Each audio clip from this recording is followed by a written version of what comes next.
देखिए, आत्मचिंतन एक वर्ड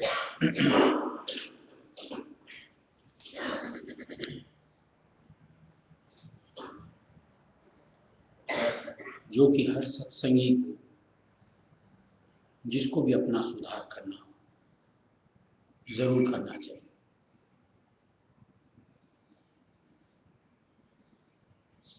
आत्मचिंतन के लिए कुछ फुर्सत का समय निकालना, अपनी रहने गहने की परख करना, सत्संग के वचनों से कितना मेल खाता है, कितना नहीं खाता है, इसकी समझदार। और जहां सत्संग के वचनों से हमारी रहने गहनी नहीं मेल खाती, वहां सुधार का प्रयत्न करना।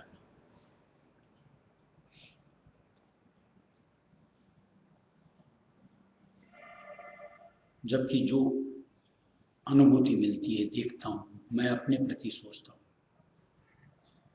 हम लोग नहीं करते, और ये बहुत बड़ी गलती करते।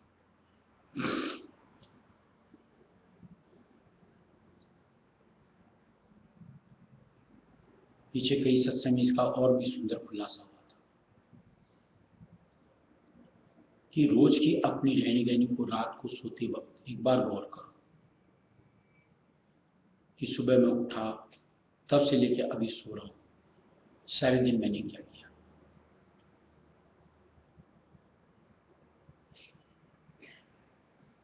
और अपने दिन भर की रूटीन को निहारेंगे तो जरूर बहुत सी गलतियां जो रोजमर्रा में हम करते हैं सामने आएंगी।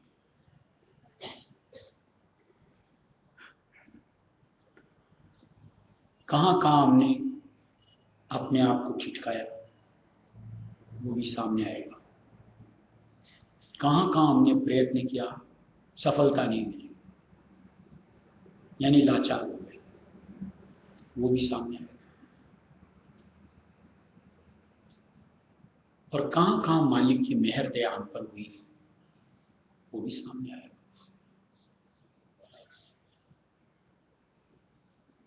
ये तरीका है अपनी जिंदगी को निखारने का।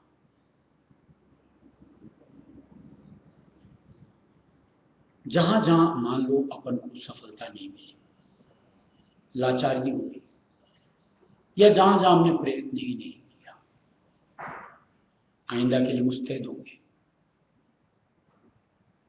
जहां जहां मान लो प्रयत्न किया, सफलता नहीं मिली, तो ऑटोमेटिक मन की धारणा, एक भावना को, ये मालिक दया करो, मैं निबल हूं, मुझसे नहीं हो रहा, बगैर आपकी दया के नहीं हो सकता।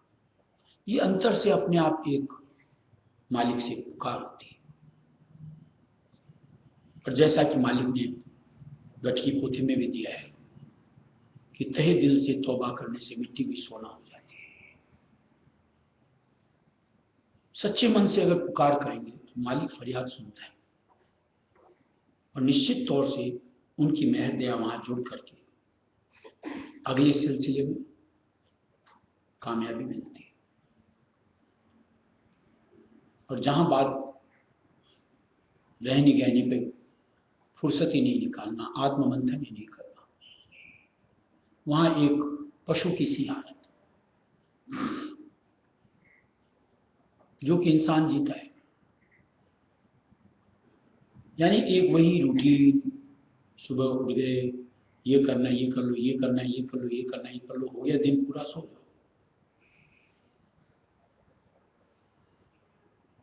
अब ऐसे में आगे कहीं जो हमसे गलतियां बनती हैं, उसका सुधार मुमकिन कैसे होगा? क्योंकि अगले दिन तुम फिर वही रूटीन बनाएंगे। कहीं से पीठ कैसे दी जाएगी, विमुखता कैसे होगी?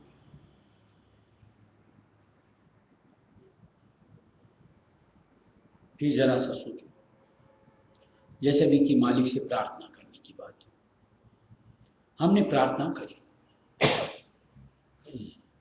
अगले दिन में हमें अगर उसमें कामयाबी मिलती दिखती है, यानी वो गलतियां हम रिपीट नहीं करते, तो कहीं मालिक के प्रति एक शुक्र का भाव बनता है कि मालिक की दया मेहर से देखो आज बच गए। तो कहीं भक्ति में उमड़ आता है, प्रवाह बनता है और मालिक के एहसानमंद बनने की एक अंतर की लालसा बनती है।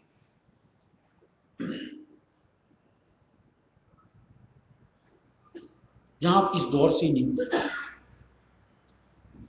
वहां आप क्या समझ सकते हो मालिक की मौज को, कि लीला को, कि उनकी दया को, कि मेहर को? वहां तो आप ही से खेलते हो, स्वच्छंद। जो मन ने चाहा, जिस अनुरूप चाहा, वो और वैसे करते करते निकल जाते हो। और ये मन की चाहनाओं से जुड़ करके तो कभी भी कहीं से भी हमारी वृत्ति पलट नहीं सकती, चाहे परमार्थ की अभिवृद्धि कहो, चाहे कहीं से विमुखता कहो, हो ही नहीं सकती। और जब तक कहीं से विमुखता नहीं, परमार्थ में कहीं रुचि नहीं पड़ेगी, आगे की राह बढ़ते हुए कि कहीं मालिक की कुछ लीला को देखने की बात हमारे में हैसियत ही नहीं रहती।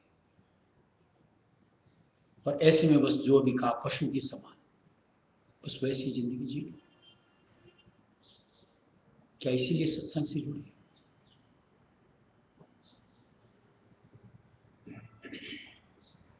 और वो भी संत मत रहे सुमत की सत्संग से, जहां हर वक्त कहा जाता है कि यहां तो कुछ न कुछ हमेशा बख्शिश होती है।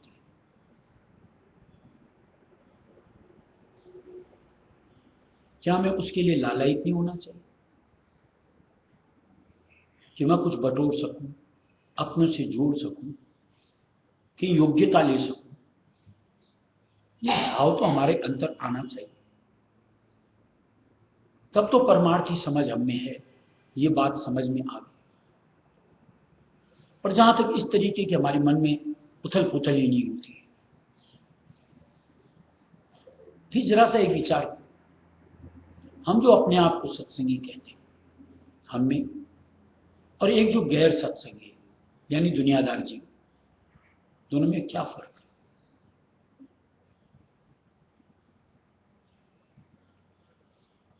जबकि होना तो लाजमी बनता है। इसलिए थोड़ा सा आत्ममंथन जरूर करें। ये फुर्सत का समय हमारे लिए काम का है, इसी से हमारा उत्थान होगा, इसी से काल अंग से छुटकारा होगा।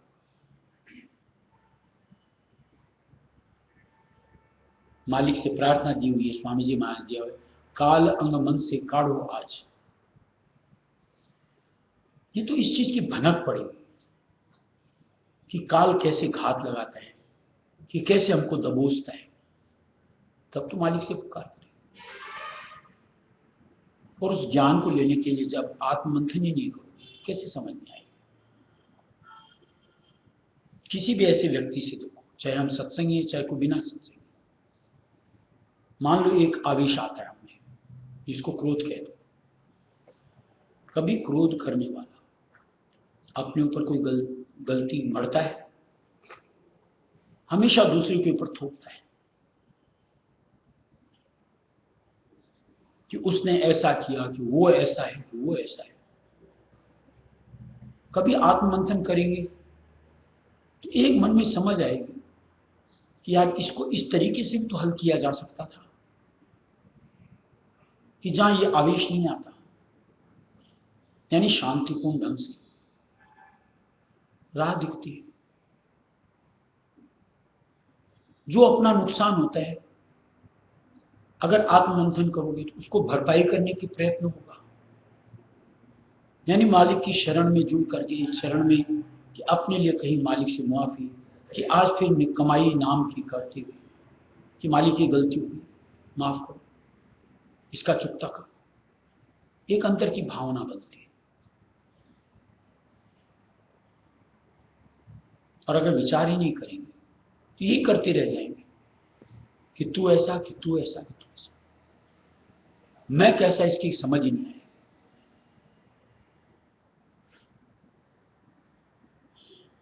आत्ममंथन के जरिए ही हमें अपनी कमियां उजागर होती हैं। कबीर साहब ने क्या दिया कि बुरा जो देख न मैं चला, बुरा न मिलिया कोई, जो दिल खोजा आपना मुझसा बुरा न।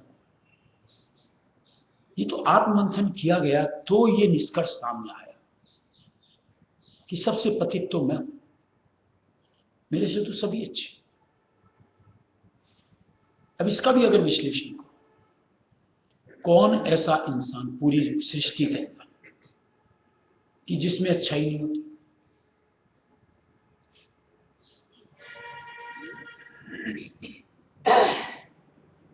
आपकी नजर अवगुणों के ऊपर क्यों गिरती है? कभी इसकी वजह तलाशने का प्रयत्न करो। वजह तलाशोगे तो समझ में आएगा कि कहीं अवगुणों की खान मैं हूं, इसलिए मेरी दृष्टि अवगुण के साथ जुड़ी हुई होती है। गुण देखने की भावना ही नहीं बनती और वो दिखता नहीं।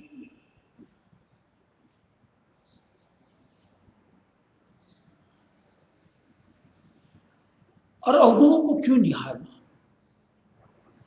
उनको निहार करके हम सोचते क्या, चाहते क्या, उसे हासिल क्या होगा? आज परमार्थ के सांचे में ढलना चाहते हैं तो बुराइयों को देख करके नहीं, अच्छाइयों से जोड़ करके अपना कुछ काम बनता है। यही परमार्थी सांचे में अपन फिट बैठे।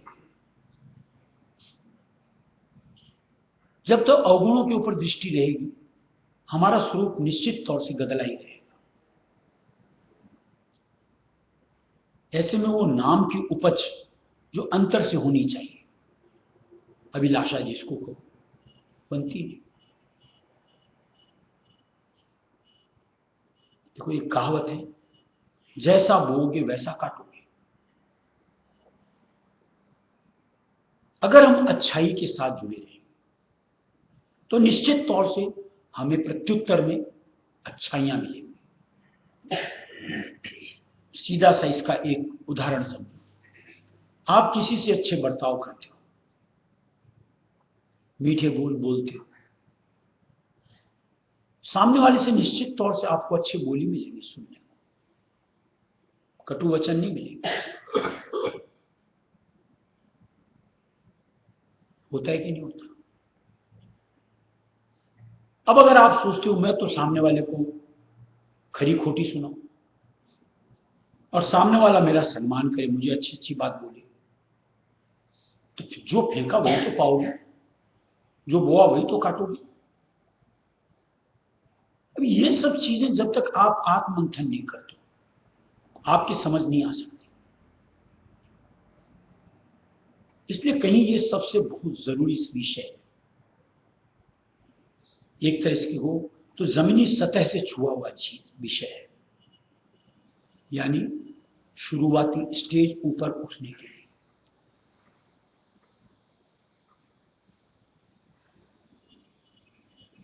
हम लोग अक्सर ऐसे बातें करते रहते हैं, उसने ऐसा नहीं किया, उसने ऐसा नहीं किया, उसने ऐसा नहीं किया। आम बात, हमने क्या क्या नहीं किया कभी उसकी लिस्ट बनाते हैं? जबकि वो बननी सबसे जरूरी है अपने लिए, ताकि जो नहीं किया आगे से वो कर सकूं।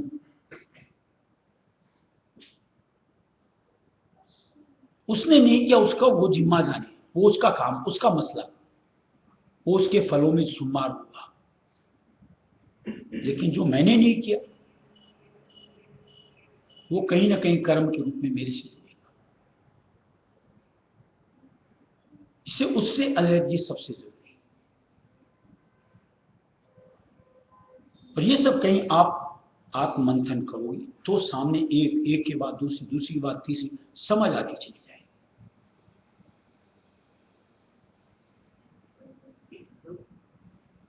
इसके लिए कहीं हमको मालिक की भक्ति में चित्त को जोड़ करके रखना चाहिए, जहां से समझ मिलती रहती है।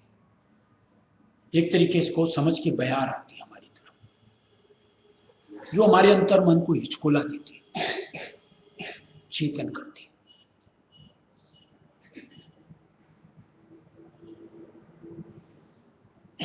एक भ्रम अवस्था जो हम लोग जीते हैं,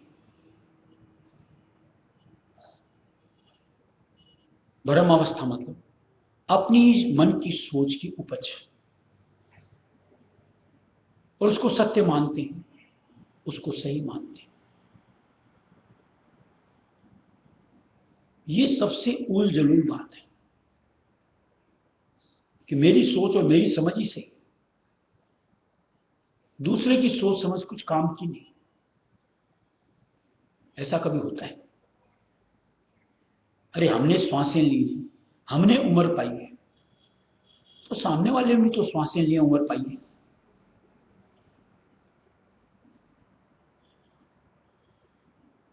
कुछ समझ हमने बटोरी, मान लिया, कुछ समझ उसने भी तो बटोरी होगी।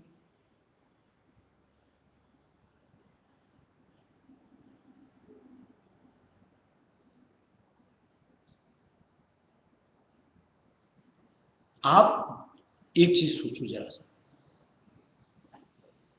बाजार जाते हो, 10 चीज देखते हो, एक चीज खरीदते हो। जो चीज आपको अपने काम की लगती है आप वही खरीदते हो, बाद बाकी 9 को छोड़ देते हो मेरे काम की। ऐसे अगर आपको कहीं सार की बात लगती है तो गहू,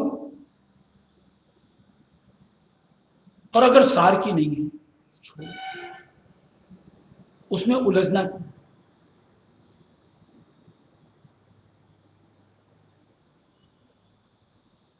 आज मान लो आप गेहूं खरीदने ही चले गए, 10 जगह आप सैंपल देखते हो, सामने वाले को बोलते हो तेरा गेहूं खराब है, कि तेरी गेहूं में ये कंकड़ पत्थर ज्यादा है, कि तेरे गेहूं में, बस आपको नहीं समझता है, आप अगली दुकान जाते हो, जो भाता है हाँ ये सही है, माल अच्छा है, पानी अच्छा है, खरीद लेते हो। ऐसे कहीं पर हमको गढ़ना क्यों? अगर हमारे मतलब का नहीं है तो छोड़ दो, और जो अपने मतलब का उसको ले।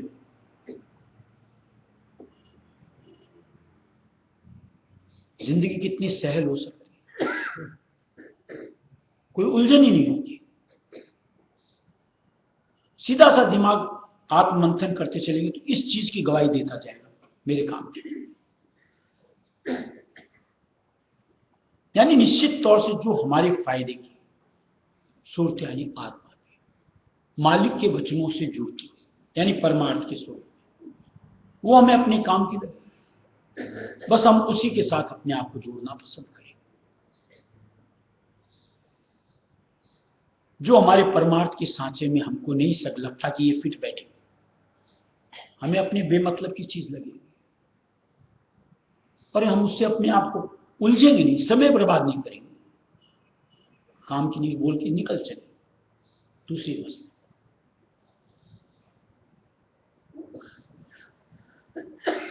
अगर इस तरीके से आप अपनी जिंदगी को संवारते चलोगे तो निश्चित तौर से एक ऐसा हो जो मालिक को भाएगा, जिसके जरिए से कहीं मालिक की मेहर दया हम पर बरसे, ऐसी लियाकत, ऐसी पात्रता हम अपनी बना पाए।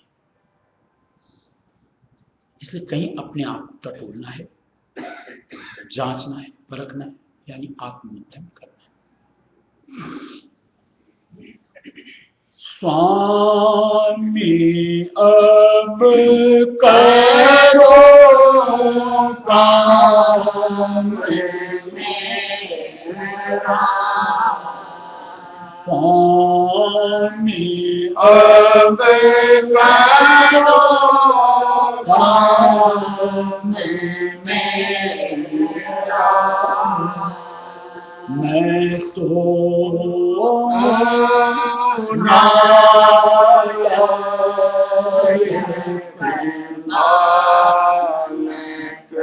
काम क्रोध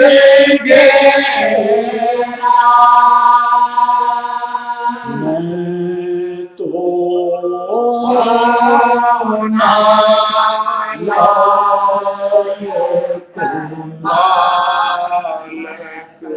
काम क्रोध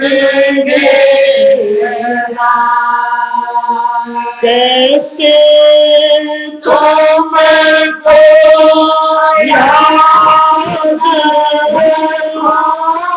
मैं कैसे तुमको याद दिन रात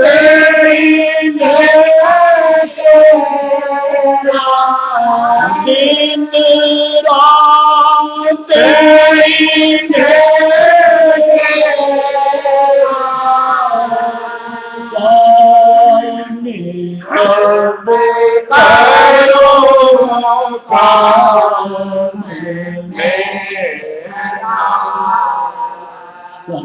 स्वामी अब करो काम मेरा चेतन नष्ट अमरो मेरा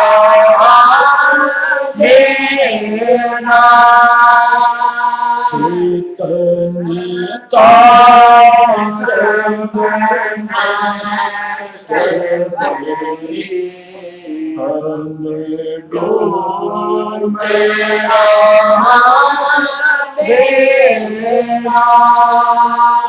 तुम बिन माझी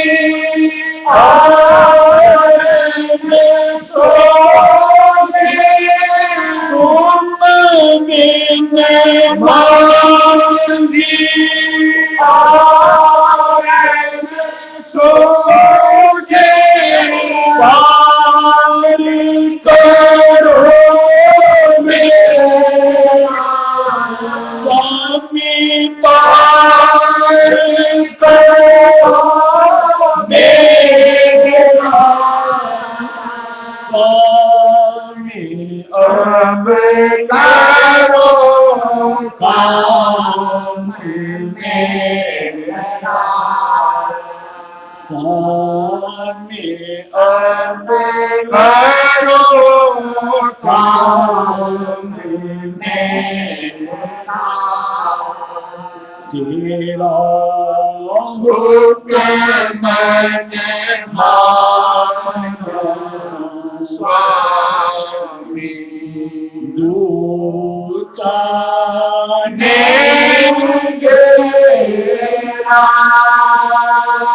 तेरा हुक्म मैंने माना स्वामी दूतों ने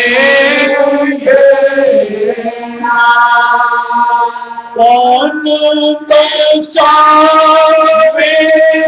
तुम्हें से कौन बचावे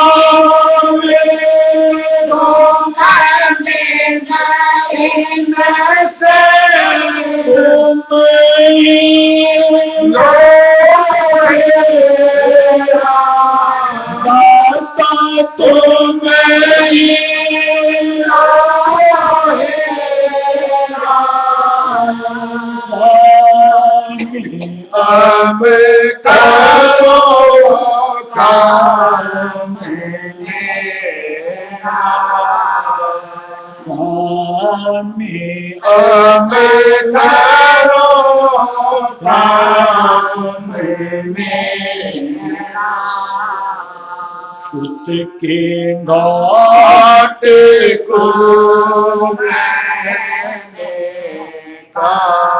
तुमने बहुता प्रेरा सुत के घाट को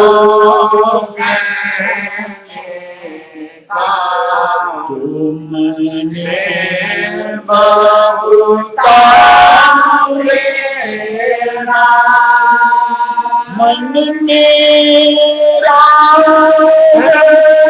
अब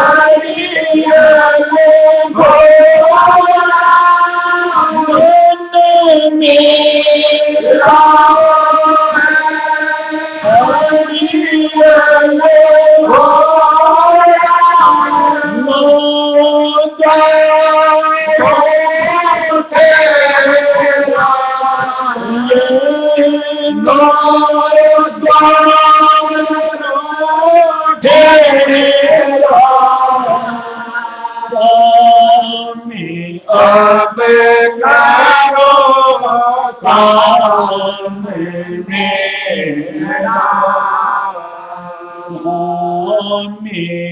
अब करो काम मेरा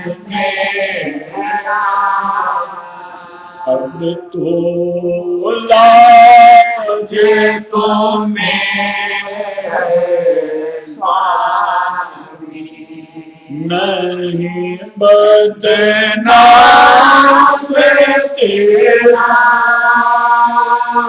अब तो लाज तो मेरे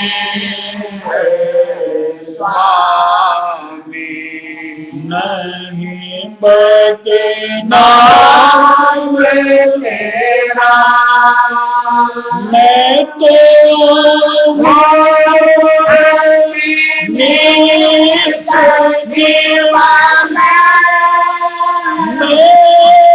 करो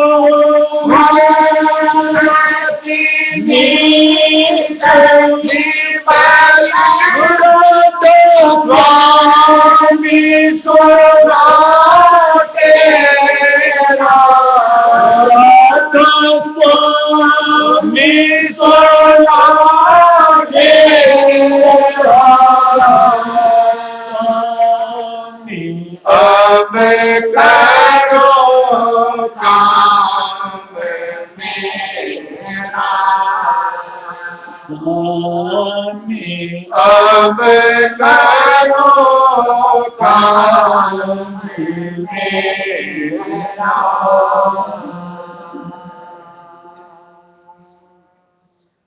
देखिए ऐसे भी सत्संगी की शरण का आधार सबसे जरूरी महत्व हूं बल्कि बनना ही चाहिए, क्योंकि शरण में ही गुजारा है। करनी हमसे नहीं बनी, खरी खरी बात है। स्वामी जी महाराज जी साफ साफ ये जो तुम कर रहे हो नकल है, और हम भी जानते हैं हम नकल के अलावा कुछ नहीं करते, और नकल में भी हमारी नागा होती रहती है, कहीं ना कहीं हमारी छूटती रहती है, यानी उसको भी पूरी तरीके से नहीं करते।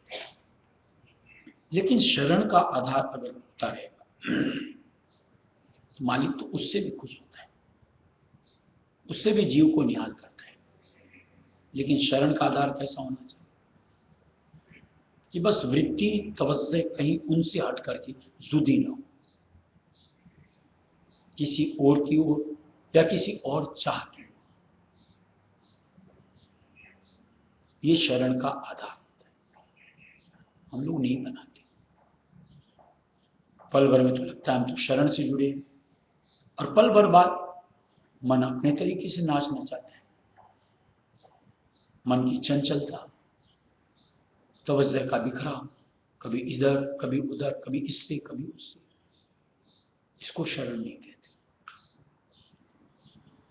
हर हालात में एक मालिक से अपने आप को जुड़े रहना, तवज्जो उनकी ओर होना। और मालिक तो सीधे दिया हुआ है, सेवा से खुश होता है। पीछे भी एक सत्संग में बात हुई थी इसके ऊपर। शरण के साथ अपने आप अज खुद कहो, सेवा भी बनती है, सुमिरन भी बनता है, और ये जो नकल वाली बात वो भी निपटा है। और जहां शरण के आधार में कमजोरी, कुछ नहीं बनता। जो कुछ भी करते भी दिखते हैं सिर्फ दिखावा मात्र होता है, और दिखावे से मालिक राजी नहीं होता, वो जानो जान है। जहां शरण की पुख्तापन देखेगा मालिक, दिखेगा ये कहीं और जाता ही नहीं, अपने आप उसकी पूर्ति करता है। निर्मल चाह से मालिक की तरफ से निर्मल दात मिलती है और निश्चित तौर से सुरत यानी आत्मा का काम बनता है।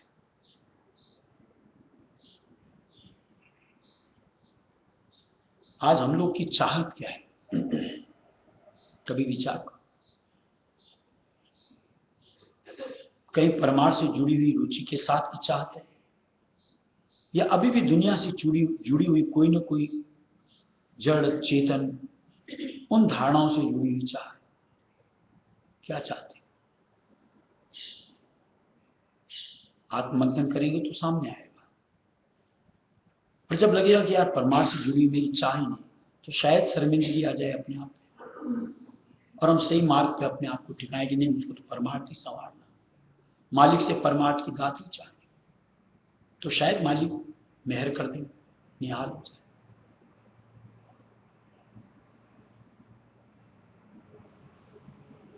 इसके लिए पीछे एक किस्सा और पढ़ा था, सुना था।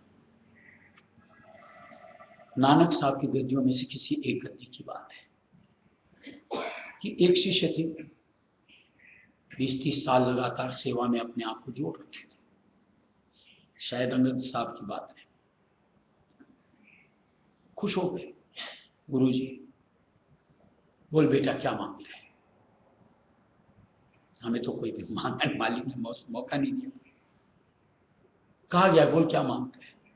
बोला नहीं महाराज, कुछ तो मुझे सब संतुष्टि, कुछ नहीं चाहिए। नहीं बोल तुझे मांगना तो पड़ेगा।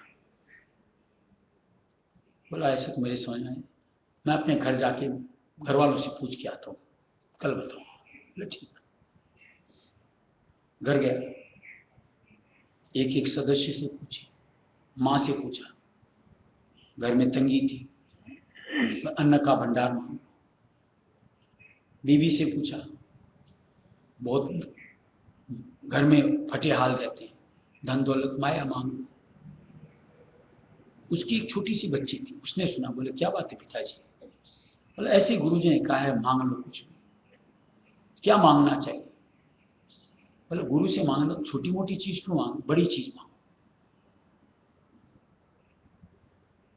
उसको समझ में आया। बोले कल मेरे साथ तू चलना, तू ही बात कर लेना, तू मांग लेना। बोले ठीक। दूसरे दिन अपनी बच्ची को लेके पहुंच गए मालिक की शरण में। जब महाराज ये आपसे मांगेगी मेरे लिए कुछ भी। बोला बोलो बेटा क्या मांगते हैं? बोला बस आपकी ऐसी हमारी पे मेहर दृष्टि बनी रहे। अभी मान लो एक वक्त का लंघन होता है या एक दिन का लंघन हो जाता है, बस मालिक कितने भी दिन का लंघन, बस इस चरण शरण से दूरी मत करना, ये दाद दे दो। सोचो मांगने में क्या फर्क है? निहाल हो गया कि मालिक की चरण शरण में रह गए तो यहां और वहां उन्हीं के आधार में रहना है, इधर उधर कहीं जाने नहीं। अब ऐसे अंतर की भावना को आप तभी समझ पाओगे आखिर मन में धरा क्या है, जब आत्ममंथन करें, अपने प्रति सोच लें औरों से हट करके। और जब तक हमारी नजर इधर उधर, जिसके लिए महाराज ने और नया शब्द बनाया, तेरी नजर कहीं है और मुसाफिर झूठे ना दे। एक मालिक पे तो अपनी दृष्टि को जमाओ, सिर्फ एक उनकी तो बनो, तब तो आप अपने आप को समझ पाओगे कि मैं उनकी अंश, कि मैं किस तरीके से उनसे दूर, कि कैसे अब मिलाप हो, कि कैसे मैं निहार हूं। तब तो आप मालिक से मालिक की चाहत बनाओगे। और जहां आप अंतर्मंथन में नहीं लगे रहते हो, आत्ममंथन में कहीं ना कहीं किसी न किसी चीज से विलंब करके वही अपने आप को संतुष्ट कर लेते हो, इन्हीं चाहनाओं में उलझे रह जाते। आखिर ये सिलसिला कब तक कायम रखना है? इसी धारणा के साथ तो आज तक जब जब नर्तन पाया अपने आप को जोड़ा रखा, और उसी का प्रतिफल कि अभी तक हम लोग मृत्यु मंडल में मालिक से दूर पड़े हैं। अब भी अगर मालिक की शरण में आकर कहीं अगर अपने आप को लखने की एक चाहत नहीं बनी कि आत्ममंथन करूं, कि समझूं कि मैं क्या कर रहा हूं, कैसे कर रहा हूं, कि कहां उलझा पड़ा हूं, आगे ये सिलसिला कैसे होने वाला है?